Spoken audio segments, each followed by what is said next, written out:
IVF చికిత్సలో 25% భారీ discount, free doctor consultation, free ultrasound scan, logo launch, Andro max advanced male infertility centre ను కూడా ప్రారంభించారు. మానవుడు తాను ఎదుగుతూ భవిష్యత్తులో ఏవో వస్తాయని వాటి నుంచి నివారించడానికి చేసుకునేటువంటి ప్రయోగాలు ఇప్పుడు కొత్త తలనొప్పులు తెచ్చిపెడుతున్నటువంటి పరిస్థితి. అలా వచ్చిందే కరోనా వైరస్.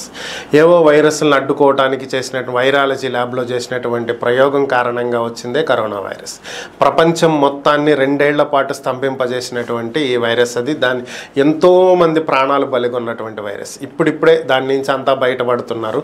ఇప్పుడు మరొక కొత్త వైరస్ మహారాష్ట్ర పూణేలో వెలుగు చూసింది. ముందుగా ఒక డాక్టర్కి ఆయన కుమార్తెకు ఈ వైరస్ వచ్చింది. తర్వాత వారు నివాసం ఉంటున్నటువంటి కాలనీలో మరొక 2కి వచ్చింది. ఓవరాల్గా పూణేలో 6 కేసులు గుర్తించినట్లుగా అధికారులు వెల్లడించడం జరిగింది. దీనికి సంబంధించి వీరి బ్లడ్ శాంపిల్స్ని ల్యాబ్లకి పంపించి టెస్ట్ చేపిస్తున్నారు.